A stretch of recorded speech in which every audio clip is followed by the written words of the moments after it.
Hello everybody, welcome back to the Overlap Breakdown YouTube channel. I'm joined as always by my co-host Umir, who's a professional football scout and analyst, and we're here to cover the major talking points after Liverpool's 2-0 battering of Manchester City yesterday. Bit harsh. Straight out of the gates. Hey, I want City to not be good, but Liverpool are kind of took over. Yeah. Don't make it any easier. Don't make it any easier, does it? But just wanted to start right away by saying this is Manchester City's second highest expected goals against total under Pep Guardiola. They conceded 3.35 XG as per Opta in this game. And as we're going to talk about the big chances... It's a bit of a battering when you frame it like that. Yeah, it's a bit of a battering. But as we'll talk about, the big chances for and against for Manchester City have been a big problem. But I wanted you to run through what Manchester City started in this game because the lineup raised a lot of question marks and people were a bit confused. And then I'll go through Liverpool and what they tried to do. Yeah, so if we just talk about the starting lineup to begin with, we had Ortega in goal. Edison dropped for tactical reasons. Edison's been on a poorish run of form, giving away a couple of penalties. He's normally good in the long 1v1s, but we're conceding a lot of goals. And I think Pep wanted to just change something and you know, bring new ideas and keep things fresh and show players that, look, everybody's role isn't protected in here. If you're not good enough, you'll get replaced. So Ortega, a good enough replacement, and he was good for most parts of the game. Obviously gave away that penalty, but made some big saves throughout that game.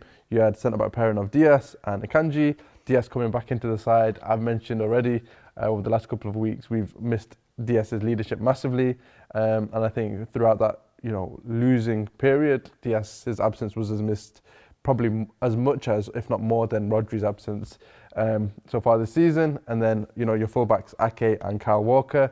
If we talk about how City have set up in terms of their personnel, Guardiola actually said that all of his decisions were almost made solely based on rhythm and who was fit enough to play, which is why the likes of Kevin De Bruyne didn't play, for example. Savinho, Doku didn't start. Ake obviously back in the side. Guardiola not playing, Ake in because he normally deals with Salah well. Guardiola's had a few games where he's been a bit poor on that flank. And then Walker in here because obviously I don't think you necessarily have an alternative. You could put Rico in there and put a different midfielder in. But up against Gakpo, big lad in it. Yeah. Exactly, and Pep wanted to build with three at the back as well, so Rico's better kind of pushed into these pockets. Yeah, for sure. You actually had Rico on this right-hand side, but he played quite narrow, which we'll get into explaining. Yeah. Gundogan as the 6 with Bernardo Silva. Gundogan actually pushed on a little bit forward. Akanji stepped into midfield to support Bernardo Silva in there. Phil Foden as the 10, Haaland up front, and then on the wing you had Núñez. So that's sort of the lineup and the rationale for that. They look different in possession. We'll go on to that, but I'll let you explain. Liverpool set up a little bit before we do that, and if there was any surprises, I think it was fairly. I think it was fairly standard. Yeah, we had Kelleher in that. He's brilliant. It can't be a second. Brilliant. Can't be a second. They signed Mamash Fadili. Yeah, and me and my brother were talking yesterday. We were like, where does he go if he comes in? He's such a good goalkeeper. I'm just looking at other Premier League teams who need a goalkeeper and thinking it's an easy £40 million, £30 million, maybe higher goalkeeper. And just absolutely brilliant. Showed himself time and time again. We had Andrew Robertson, who I actually thought was brilliant in this game. He's come under a lot of stick recently, but I thought he did really well.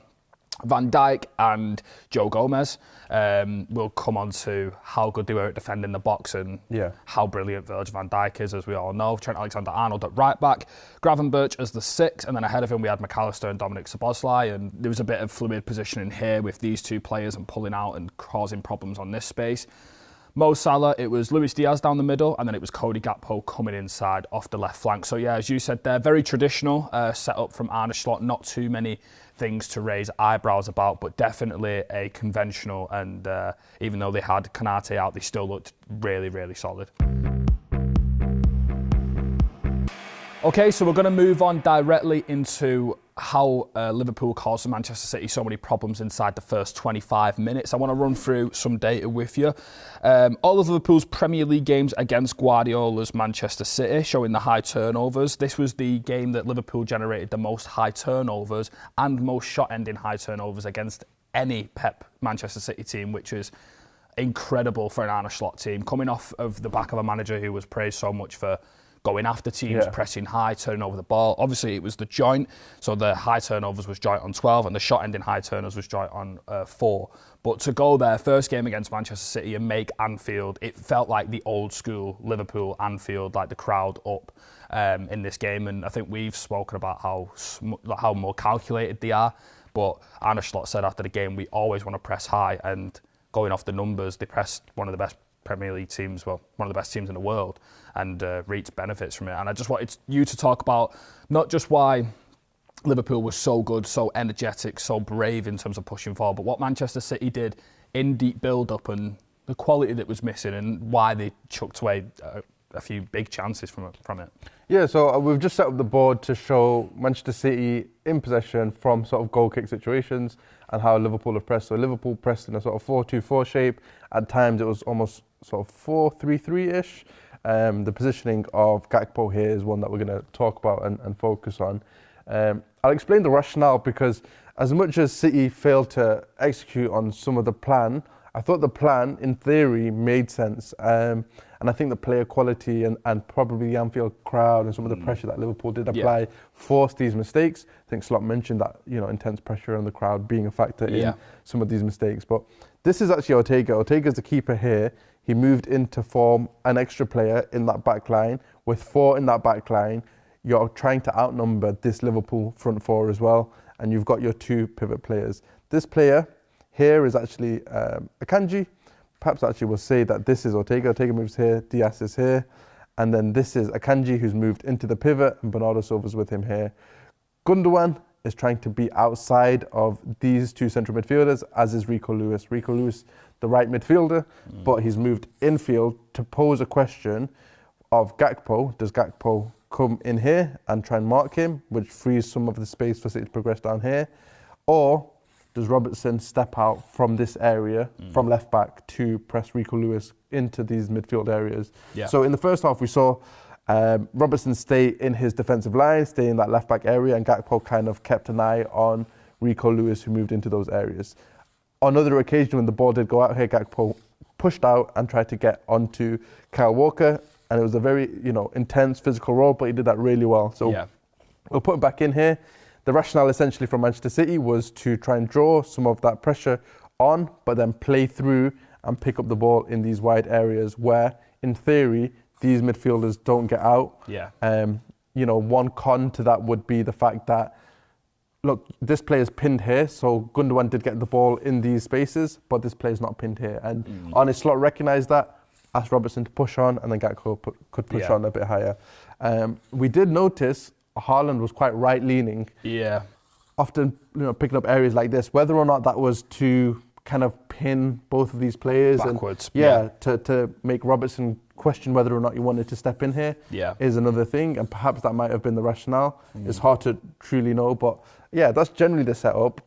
In that intense pressure, Liverpool played a lot of applied a lot of pressure to these players here, these sort of full-back areas. Ake, Kyle Walker, they're not the best on the ball, especially in deep build-up areas.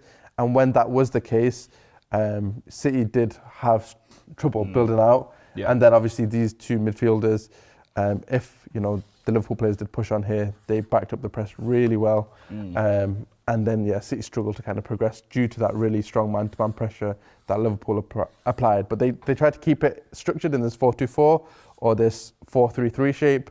And, even though the rationale was good, there was a lot of turnovers. I wanted to kind of speak about, you've just mentioned there, this position from Rico Lewis. And what we've seen through a large stint of the game was, we spoke about this off camera, but City were trying to, this was Phil Foden, and Phil Foden was going over here, and Rico Lewis was almost completely narrowing. And I think City tried to have a lot of moments, this more or less happened in the final third, but City tried to have a lot of moments to overload the left side, and I don't know if it was as simple as thinking that Mo Salah is Liverpool's best attacker. He's probably the best attacker in the world, maybe right now. Yeah. Shout out Rafinha. Yeah. And I think when he stays forward in the press, we like to call it rest attack, which is when a player stays forward. So if the ball's turned over high, they can There's a lot of threat here. So I think City tried to do something interesting where they overloaded this side to try and get Salah to have more of a compromised position, play a bit deeper, and that means they can also play directly against Trent Alexander-Arnold, and when he's got 3 players on him, for no defender it's an easy task. So I think they were trying to create something where they could build down the left-hand side. We've seen it when Doku come on, he generated a good few chances to pull the ball back into the box.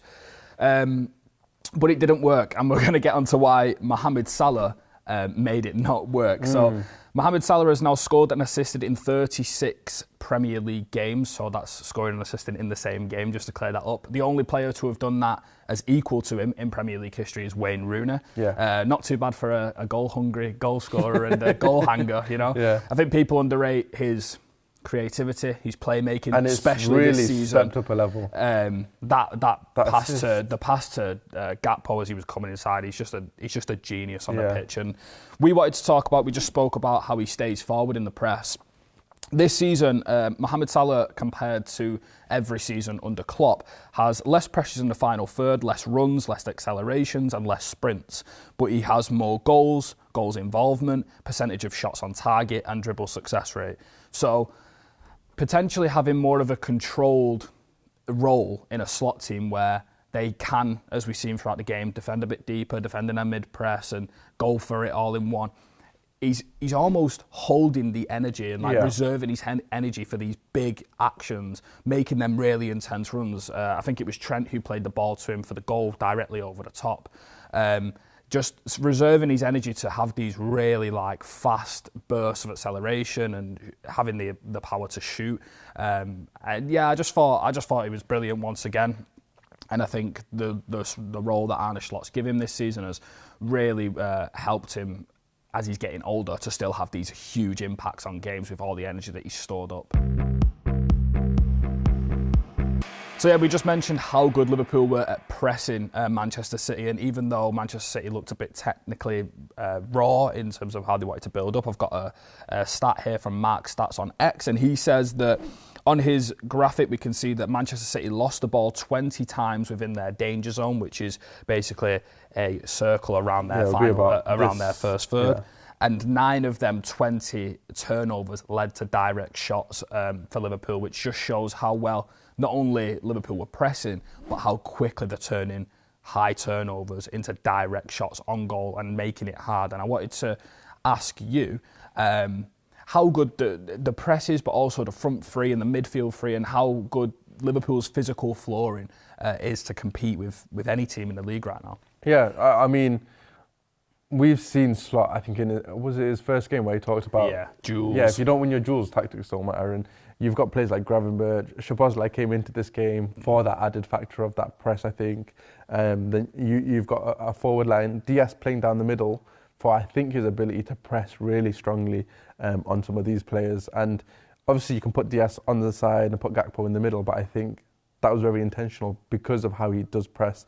Gakpo can obviously move inside then afterwards, but Diaz, brilliant presser, and I think that goes underrated and unsung in his quality in this Liverpool side. So if we're talking about using that physical profiling to turn it into chances, one, they have the speed to attack those areas that are open up when teams are trying to build around them, and then secondly, they also have this, I don't know if it's an inbuilt kind of understanding of when to attack and how to attack, but since Klopp's teams were built to do the same thing, they don't take too many touches, every touch isn't wasted, they attack the box appropriately, and someone like Salah, he gets his shots off early, they don't overthink in these areas, whereas... It's a good point, the shots taken early, yeah. Early taken shots, it feels when Diaz, Gakpo, Szoboszlai, Salah get on the ball, it's like the heads up and they're looking to create, but they're looking to score. Yeah, and exactly. That's what it feels like every single time a Liverpool attacker has got the ball around the box, whether it's one high or they transition from back to front or it's just in settled possession.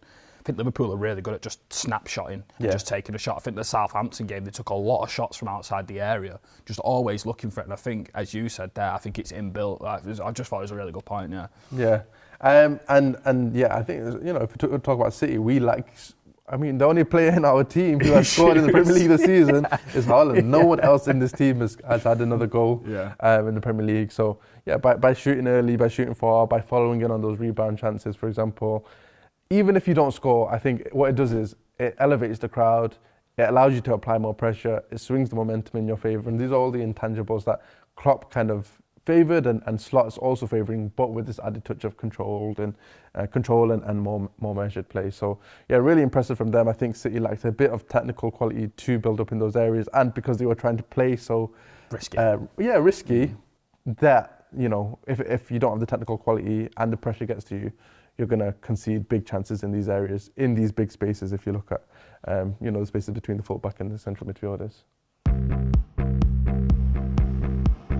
Right, so moving on to what Liverpool did on the ball in deep build-up, because obviously as much as they generated chances from high turnovers, I thought they were pretty impressive on the ball in terms of attacking the space. And I'm going to cover just how Liverpool wanted to build up in a bit more of a settled 4-2 base. So they had Gravenberch and McAllister, and usually when Liverpool are building out from the goalkeeper, these do tend to form a bit more of a traditional 2 base, and then when it comes to on the ball, this one's got more freedom to break forward. Now, Manchester City are pressing in a 4-4-2, obviously with the pinning of each player. It doesn't look like a 4-4-2, it looks like a 4-2-4, but traditionally what we'd expect from Manchester City is for them to lock onto each wingers, lock onto the centre-backs, the 2-man go man for man in the midfield. But that meant that when Liverpool had the 3 bodies in the centre, that Dominic Szoboszlai was often the spare man. So you can imagine Liverpool playing out from the back.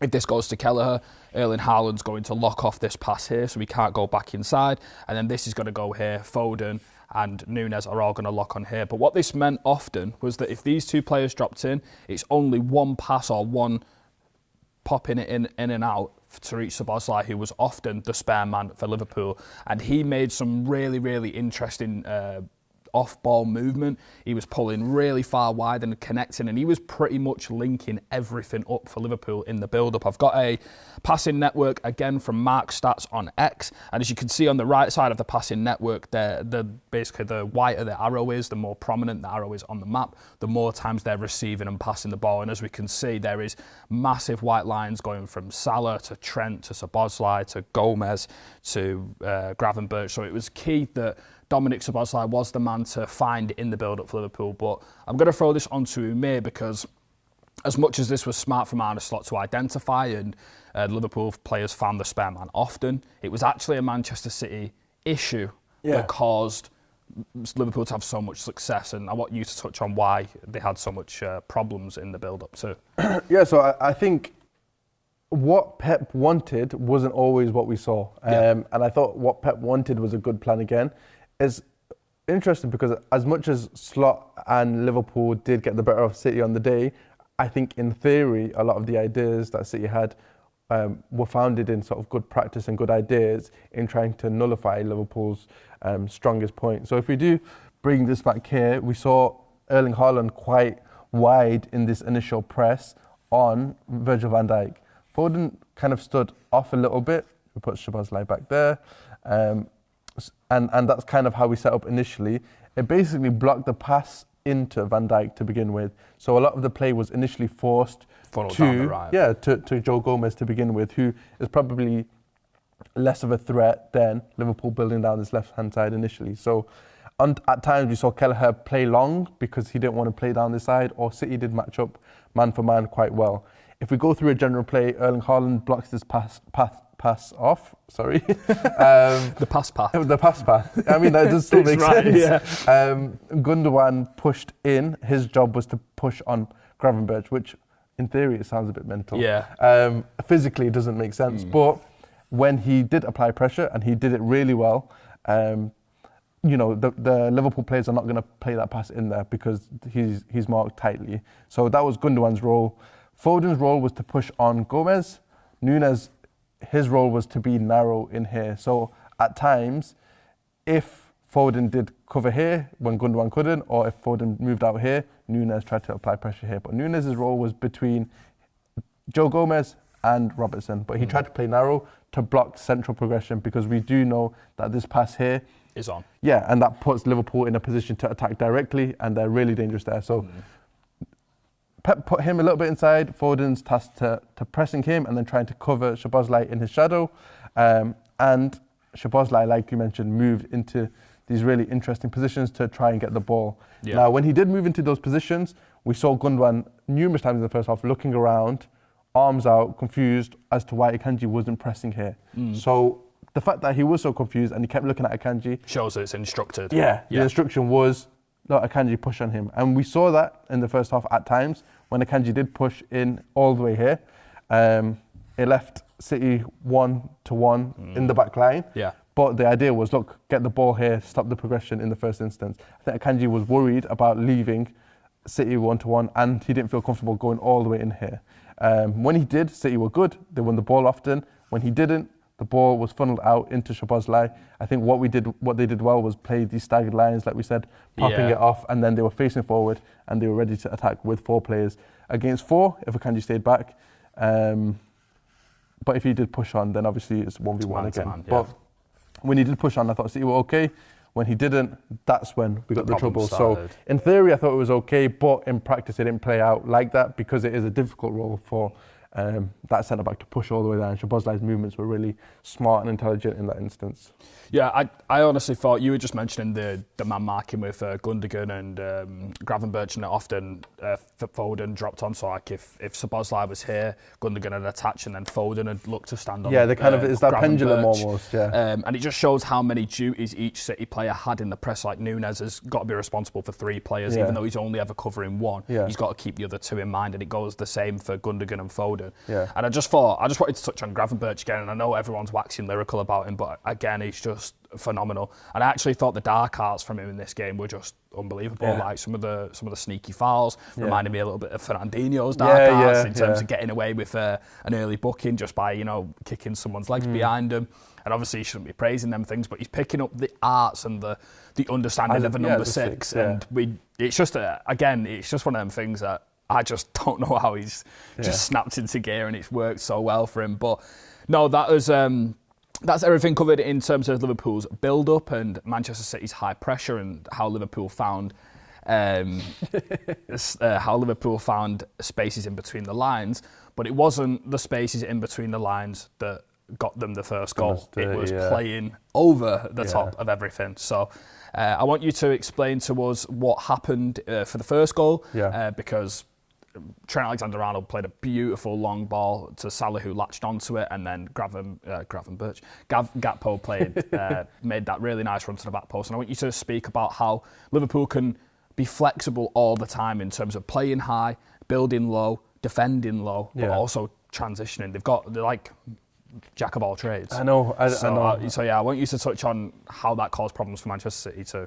It's not necessarily in this sort of deep build-up. I think when Liverpool did move on a little bit into their settled shape, City did still try to put some pressure on them in the sort of City's mid-block. And I think in the last few games, City have struggled in that mid-block because they've tried to apply pressure, but their pressure's not been as intense because of some of their individual quality, some of that physicality in midfield, and because they are still trying to play a fairly high line, the space is in behind. You've got brilliant talents in playing that pass.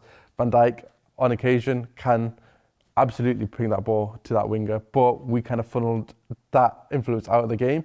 Trent, however, still received the ball, face up, and played. There was this one brilliant sort of faded, the fizz all the way. Yeah, and it literally went around Ake and into Mo Salah's feet, and that happened numerous times. That same sort of play in behind. The space is here for Manchester City to be got at in sort of the middle third and in sort of more settled attacking possession. So in doing so, I thought Ake still held his own against Salah fairly well. Salah, a brilliant player, one of the best in the world. And Ake did all right in those situations, I thought. But in playing that ball in behind with the physicality of these attacking players, they could get in, join in really well. And Kyle Walker's often been criticised, particularly in the last season, for his positioning, back post. Particularly. And I thought to even see that pass was really, it was ridiculous. But to play it and to arrive, I think it was perhaps not intentional, but something that they were aware of in the sense that, look, you can get Kyle Walker's, for it kind of thing. Kyle Walker's back post, make those movements in there. And a brilliant goal all around, and credit to Mo Salah, but also credit to Slot for profiling his players and encouraging them to use their qualities. Salah's pacing behind, Trent's ability to play that final ball, Gakpo running in and arriving at that back post, and also trying to exploit some of the weaknesses. So, Kyle Walker's position, it's managerially a masterclass in that profiling and balance aspect. Yeah. That's all for this week. Thank you very much for watching. If you did enjoy, please like, comment and subscribe, and we'll be back in a few days for another tactical analysis. Thank you very much.